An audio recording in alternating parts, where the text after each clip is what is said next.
बिल्कुल आपने सही जी कहा। दिनेश जी। और अरुण कुमार जी, आपके पास आता हूं। जो बात मीनू जी ने कही, बिल्कुल इसमें कोई शक वाली बात नहीं, ये पूरी तरह से उचित है।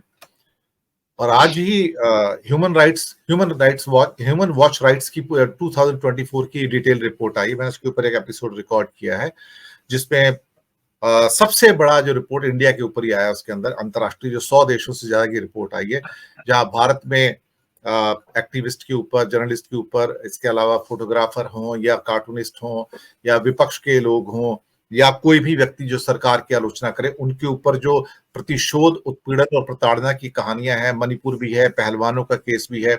उसके अंदर बीबीसी की जो डॉक्यूमेंट्री जो बैन की गई, और उसके ऊपर भारत मोदी द क्वेश्चन, जो गुजरात क्वेश्चन था, जहां पे सारा बताया गया था वो, और जिसमें न केवल डॉक्यूमेंट्री बैन की गई बल्कि बीबीसी की दफ्तरों के ऊपर सरकार ने छापे भी डाले दिल्ली और मुंबई के अंदर, वो भी बड़ी कहानी थी।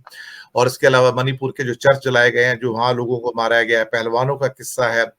और इसका नूह की जो हिंसा हुई है, खासतौर से हरियाणा में जो हुई थी, जहाँ पे एक यहाँ पे हरियाणा में खासतौर से गुरुग्राम के पास में एक मस्जिद के अंदर एक इमाम को भी जलाकर मार दिया जाता है। ये सारे इंसिडेंट उसके अंदर बहुत डिटेल में वर्णित किए गए हैं, और बताया गया कि India is one nation which is now under watch. And यहाँ पर इस समय जो हालात हैं वो बहुत ज्यादा खराब है।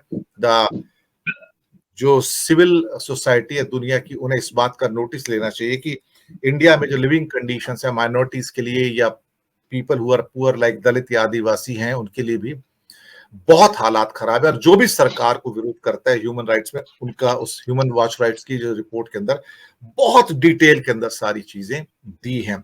सरकार तो तिलमिलाएगी इससे, क्योंकि हर बार सोचती है कि हमारी सही पिक्चर पेश नहीं करती है। लेकिन एक एक इंसिडेंट जो उसमें दिया है वो सही इंसिडेंट है, उसमें कोई भी अतिशयोक्ति नहीं है। और बाकी जो मैंने बातें कही हैं, हम तो बेसिकली कई बार ऐसा लगता है कि पाश्विकता और मध्ययुगीन बर्बरता की ओर बढ़ रहे हैं। जिस ढंग से सर उत्तर प्रदेश के अंदर 7,900 से ज्यादा पोक्सो केसेस, जहां बच्चियों का यौन शोषण किया जाता है, जहां सत्ता ब्रिजभूषण शरण सिंह जैसे यौन शोषणकर्ता के साथ खुलकर खड़ी होती है और कहती तुम्हें जो करना कर लो, हम इसका साथ देंगे। ये ये जो पाश्विकता है, ये जो अधर्म और जो पाप है, और उसको जो सपोर्ट हो रहा है, ये चिंता की बात है अरुण कुमार जी। ये सोने की लंका का मतलब ये था कि लंका में सब कुछ है, लेकिन है तो प्रवृत्ति से तो राक्षस है ना। तो हम अपनी प्रवृत्ति से अपने आप को राक्षसों में कन्वर्ट कर रहे हैं, एक्चुअली देखा जाए तो, कि हम हमसे बड़ा राक्षस, अधर्मी, पापी कोई हो नहीं सकता। इतने अपराध तो जो करेंगे वो राक्षस ही है ना सर। बलात्कार, हत्याएं, बच्चियों का शोषण, ये कौन लोग हैं सर? ये इंसान तो नहीं है ना, अल्टीमेटली तो राक्षस ही है ना सर। 25 करोड़ लोगों को साइबर ठगी का शिकार होना पड़ता है, तो उनको ठगने वाले कौन है? राक्षस ही तो है सर। सोने की लंका विकसित थी, बहुत बड़ी थी, लेकिन वहां इंसान नहीं थे सर, वहां राक्षस थे सर। अरुण कुमार जी।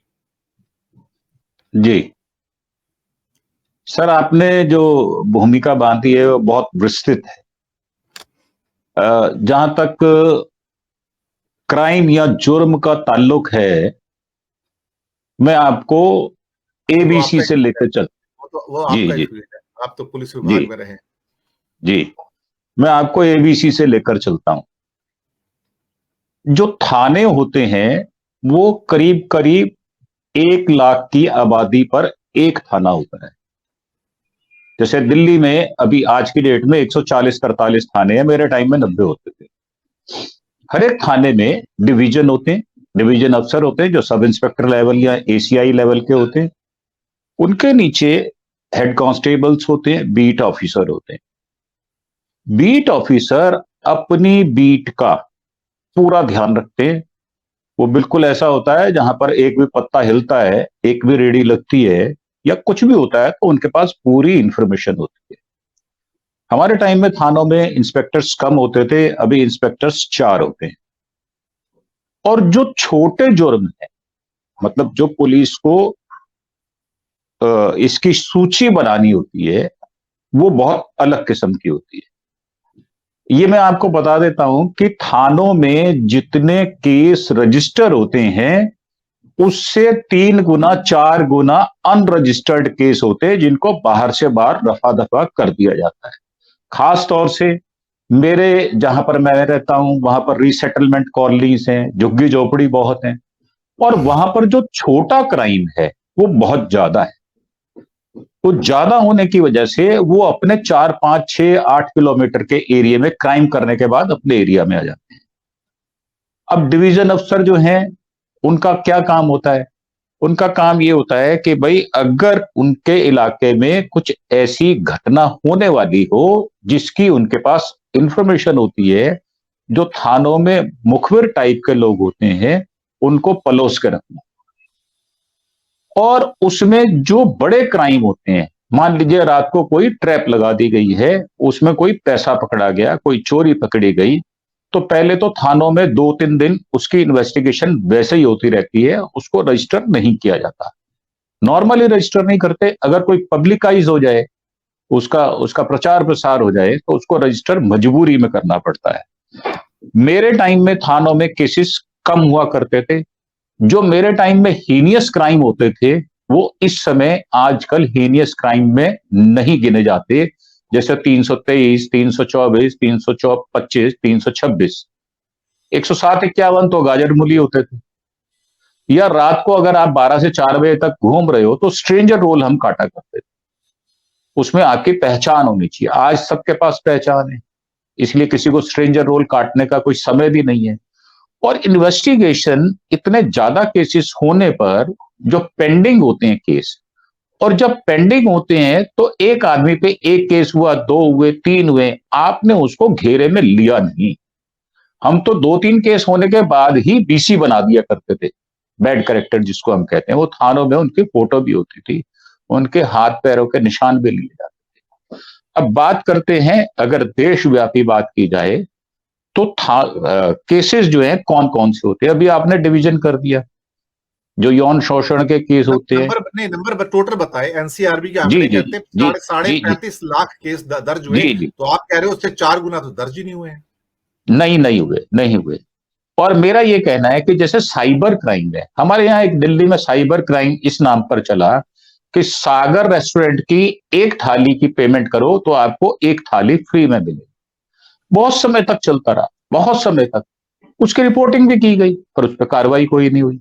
जैसे 1930 आप कहते हैं, साइबर क्राइम में अगर फोन करके उसको रजिस्टर किया जाए तो फोन ही नहीं उठाते, लाइन्स ही नहीं है। लोग इतने ज्यादा बिजी हैं, और आज के डेट में हर एक आदमी के हाथ में एंड्रॉयड फोन है, एप्लीकेशंस हैं, डाटा सारा उड़ जाता है। आप डाटा कहीं से भी चुराना चाहें, हर जगह से डाटा चोरी होता है।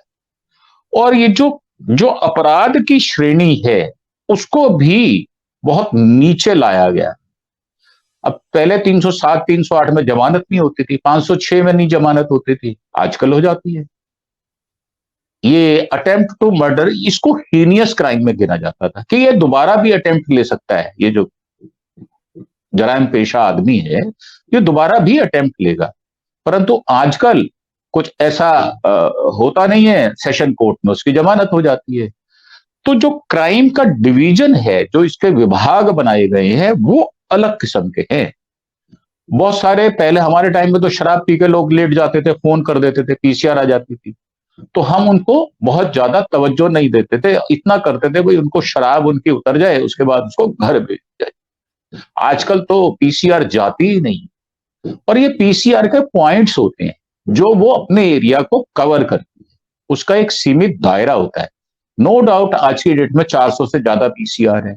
मैं दिल्ली की बात कर रहा हूं, जो देश के रिमोट एरिया है वहां पे दुर्दशा बहुत ज्यादा है।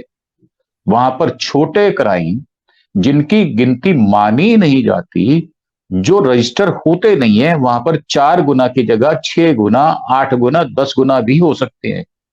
अभी आप बात कर रहे हैं, जैसे आपने कहा कि एक कुरान जला दी। हालांकि दिल्ली में जब हम लोग ड्यूटी करते थे तो इसको इमरजेंसी ड्यूटी कहा जाता है। इमरजेंसी ड्यूटी में बहुत सारी ड्यूटीज आती, जैसे रामलीला की है, रामनवमी की है, ताजियों की है, ईद की है, और बहुत कम ड्यूटी आती थी क्रिसमस डे पे। क्रिसमस डे पे बहुत ज्यादा ड्यूटी आती नहीं थी। तो इस तरह की जो ड्यूटीज आती हैं, उसमें थानों का काम सफर करता है, क्योंकि जो आमद होती है गारद की, उसको डिप्लॉयमेंट दे दी जाती है। और जो रेगुलर लोग अपने क्षेत्र की निगरानी रखते हैं उसमें कमी आती है। अपराध की एक श्रेणी में ये भी समस्या है। फिर एक बात और है कि किसी पुलिस वाले की फिटनेस कैसी है, क्या वो उसका शरीर इतना भारी हो गया है, क्या वो उसका शरीर स्वस्थ है, इस बात की कई बार डीसीपी साहब वहां पर अपने थानों में संपर्क सभा में इसकी व्याख्या भी किया करते थे। सर, जो अपराध है और अपराध को रोकने वाले जो लोग हैं उसकी इंटीमेसी बड़ी है, कम नहीं हुई। सर क्वेश्चन ये है, जो हमारा टॉपिक भी है कि जी अगर चारों ओर ही अपराधी भरे हुए हैं तो जी फिर तो ये विकसित भारत तो सोने की लंका हुआ ना। हमारे यहाँ तो फिर आम आदमी के लिए तो कोई राहत वाली बात ही नहीं ना। पॉलिटिक्स में वही लोग बैठे हैं जो अपराधी हैं, जी नीचे जी भी अपराधी हैं, मोहल्लों में अपराधी हैं, ठग हैं, जी लुटेरे हैं, बलात्कारी हैं, सब जी। तो बैठे हैं वहां पे सर। मैं आज किसी की स्टेटमेंट सुन रहा था, उन्होंने बड़ी अच्छी बात कही। उन्होंने कहा आज जिसके पास पैसा है, जिसके पास सत्ता है, या जिसके पास पावर है, या जिसकी अप्रोच बहुत अच्छी है, जैसे कि दिल्ली में एक चुटकुला चला करता है कि हर तीसरा आदमी वीआईपी है। कोई एमएलए का वीआईपी है, कोई कॉरपोरेटर का वीआईपी है, कोई किसी पार्टी का वीआईपी है, कोई पदाधिकारी है, कोई मंडल अधिकारी है, कोई ब्लॉक प्रमुख है, कोई ब्लॉक का प्रेसिडेंट है, कोई जिले का प्रेसिडेंट है। तो यहां पर दिल्ली में फिर भी क्राइम की हालात बहुत अच्छी हैं, क्योंकि यहां पर कम्युनिकेशन बहुत अच्छा है।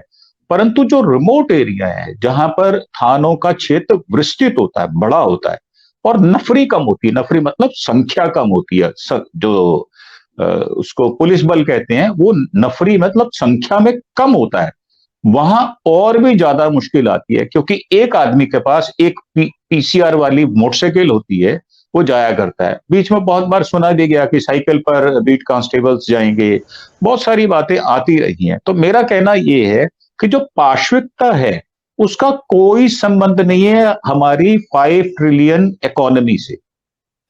इसको बिल्कुल दोनों चीजों को सेपरेट करके हमें सोचना पड़ेगा। अब क्राइम कई तरह के आते हैं, बाजार लगते हैं, अनाधिकृत बाजार लगते हैं, पटरियों पे बाजार लगते हैं, उसमें भी क्राइम होता है, उसमें भी ठगी होती है। तो ये जो श्रेणी है, इसका विवेचन बहुत अलग ढंग से किया जाना चाहिए। और जो क्राइम इस तरह के हैं जो नजीर बन जाए, जो एग्जाम्पल बन जाए, वो अलग किस्म से गिने जाते हैं। मेरा मानना यह है कि भारत में हर प्रकार का क्राइम बड़ा है, कम कहीं नहीं हुआ। जी, इस बीच जी हमारे साथ अनुमा आचार्य जी भी जुड़ी है। मुझे लगता है शायद वो यात्रा से उतरे हैं और वहां पे अभी मौजूद हैं, तो आप अपने को अनम्यूट कर लीजिए। सब्जेक्ट तो वही था, मैंने सुबह जो वर्णन किया था